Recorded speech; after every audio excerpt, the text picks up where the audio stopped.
Hey, welcome to Broken World Entertainment. And over the last couple of years, a real question has raised its head up. That question is Star Wars in pure and utter chaos? Personally, from my point of view, and a lot of others, Star Wars under Disney's rule is simply dead. No coming back, no saving grace. And everything that they are trying to promote to us and sell to us, telling us it's all a bright future and it's everything they want it to be. Well,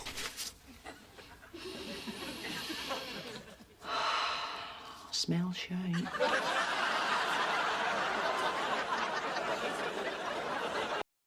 so now we're going from new books coming out that are destroying legacy characters, more legacy characters, we should say.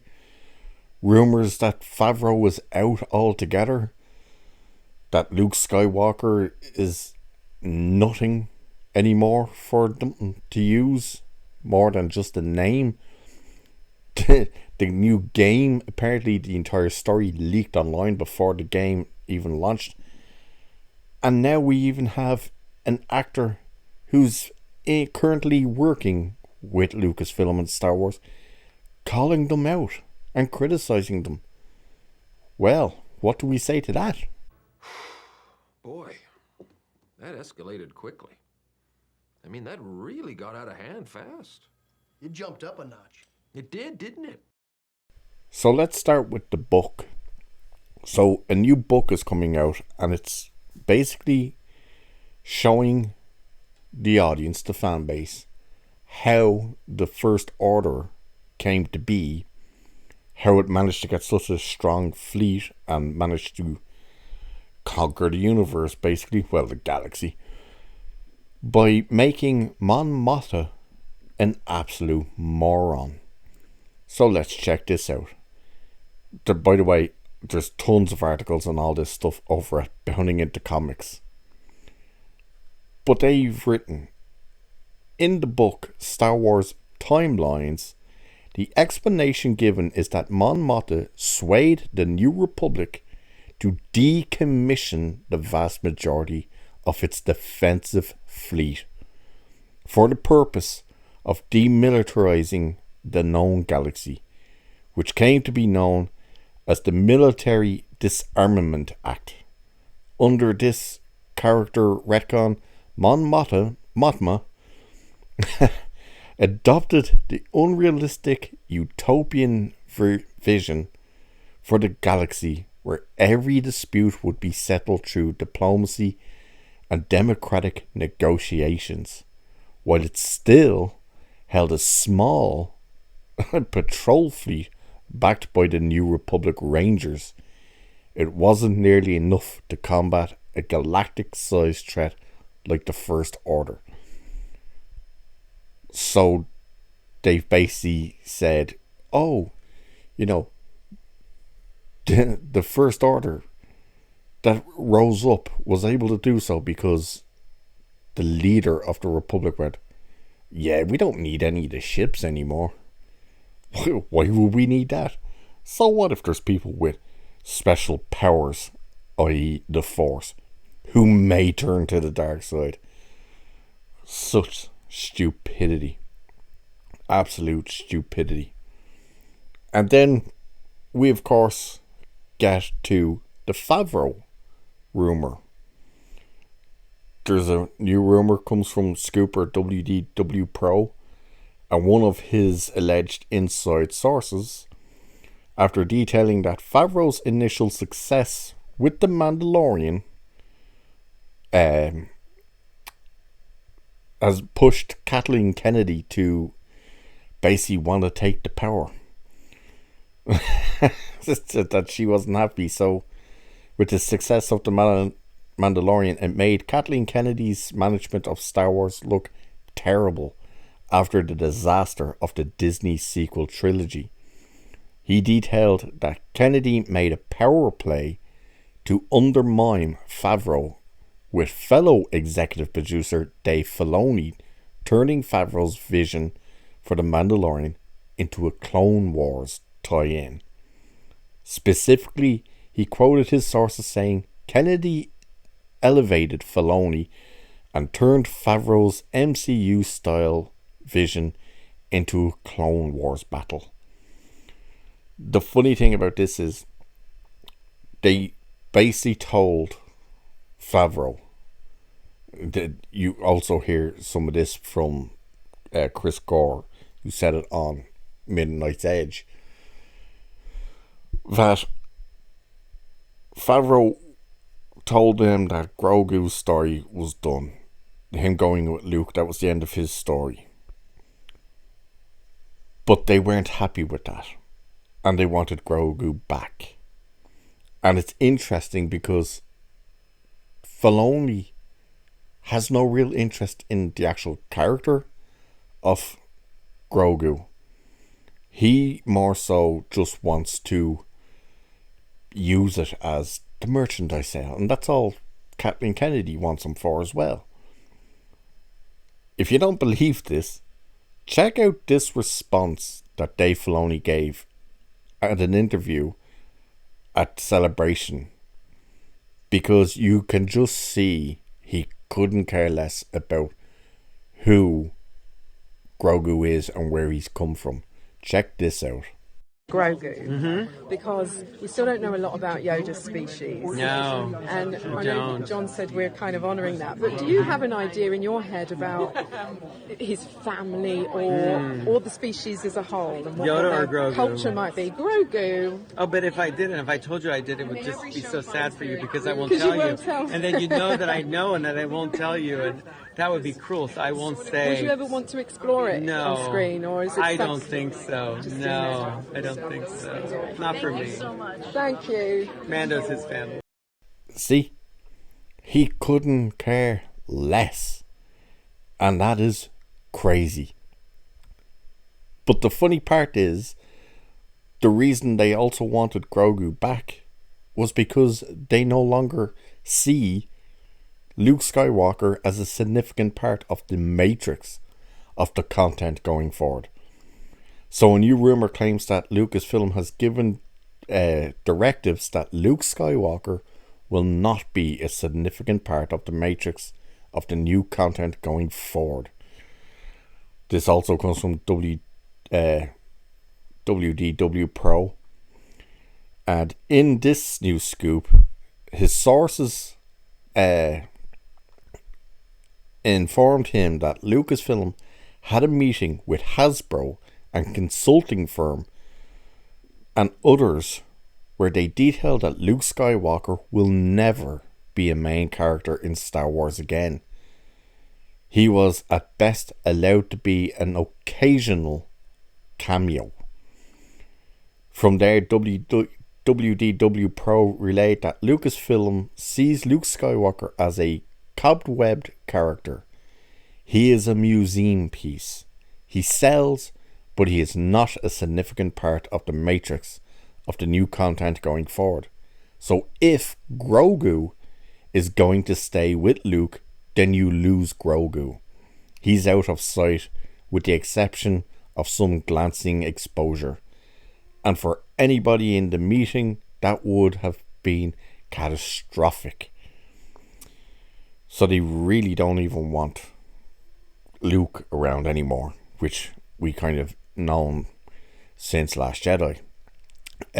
Pro would further reiterate later in the video, the page has turned on Luke Skywalker, Lucasfilm said regarding current active media. Cameos and on-screen references to him are the best anyone can expect going forward. Nothing more, don't ask. All the way from Kathleen Kennedy. So they're just like, just get rid of him. We don't want him. And then we come to no more than what Star Wars has truly become, an absolute joke, where they're ignoring the actors that they're working with. As Boba Fett actor Tamora Morrison reportedly takes issue with Din Djarin taking over the Book of Boba Fett series and says he was cut from The Mandalorian Season 3. That's right. Now, he didn't even do this in an interview for a magazine or a Hollywood Reporter. No, he said this live on stage at a convention of some sort, where he said, I was supposed to be in The Mandalorian Season 3, but nobody rang me. I was waiting for the phone call in New Zealand, waiting and wanting to give up. And he didn't stop there. Well, that Mando guy stole a few chapters of my book. It was painful watching him turn up with some black new lethal sword. And the way he turned up in my Book of Boba, he just destroyed everybody. I'm sure this guy is ruining my show, but I couldn't say anything. I'm not the writer, so I have to bear it, I guess. He also didn't stop there, because he said we're under the umbrella of Disney and that there's no way that they can even push for more money. So they'll just have to wait to see what happens going forward. So you get the likes of that. And what's going to be the saving grace for Star Wars? Is it going to be the Rey movie? The movie that they announced and half of us don't even think will actually happen? Sure, they brought Daisy Ridley out on stage and went, Rey's back. Yay! What happened? People jumped online and said, you idiots. Of course they're not gonna say no to doing this movie. Look, they brought her out on stage. Daisy Ridley isn't exactly working her ass off lately, is she? She's got nothing in the pipeline. So what would it take for her to just be brought out on a stage and say she's back for Star Wars? You do realise that Patty Jenkins, they paid quite a bit of money to do a little trailer with Patty Jenkins and a full-sized X-Wing to announce a movie that, guess what, isn't happening. And Kathleen Kennedy was asked about these projects that were announced and aren't happening, and she didn't seem too impressed with having to answer that.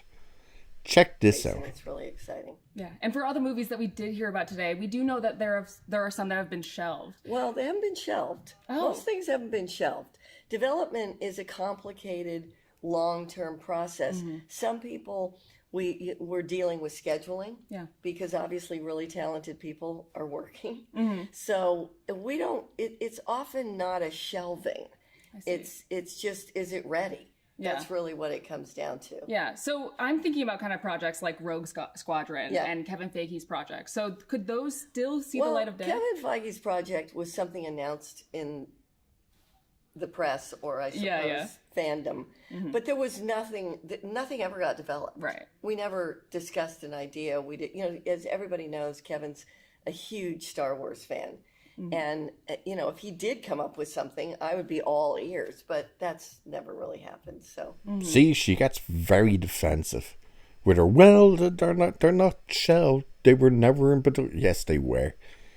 She has more movies announced than they've actually made. She's fired more directors than she's worked with. And the only thing we know truly that it is coming, that we're going to get, is Harvey Weinstein's former personal assistant, Leslie Headland's The Acolyte.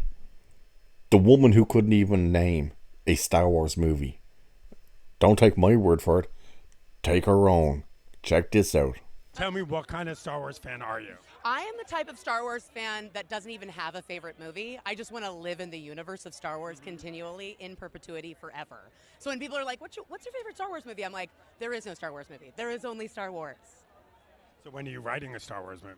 Oh, please, Queen Kathleen Kennedy. Do you have ideas? Oh, yes. Oh, my gosh. Yeah. I think I've had ideas for Star Wars movies since I was 13 years old, maybe 8 years old. And then what? There is no Star Wars movie. There is only Star Wars. Well, she clearly knows nothing about Star Wars, so what did she do? She hired a bunch of people who don't know anything about Star Wars either. That's right.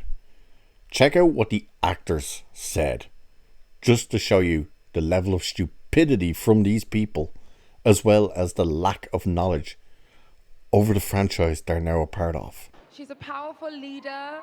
Yes. In a very woman-centered world, which I was very excited to kind of be in that, because I feel like Star Wars is very like... I would say a battle for power.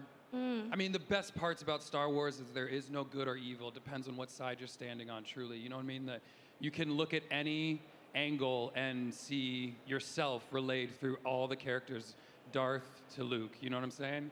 But this show, yeah, I shouldn't use Darth Vader and Luke Skywalker. I'm sorry, I'm too casual with that. So yes, I think it's fair to say it's in chaos. They keep announcing things that don't happen. Are we going to actually get these 3 movies? Probably not. We might at most get 1. Surprisingly, it might be the Dave Filoni one, because it's to wrap up Mandalorian, Book of Boba Fett and Ahsoka. Oh, and just in case you didn't know, a rumour has it that they want to include in the Rey movie the Star Cruiser. That's right. They want to put the ship that the Galactic Star Cruiser Hotel is based on in the movie, to try and bump sales up on people going to that thing. Because if you don't know anything about this hotel, it's what, $6,000 for 2 nights for a family of 4?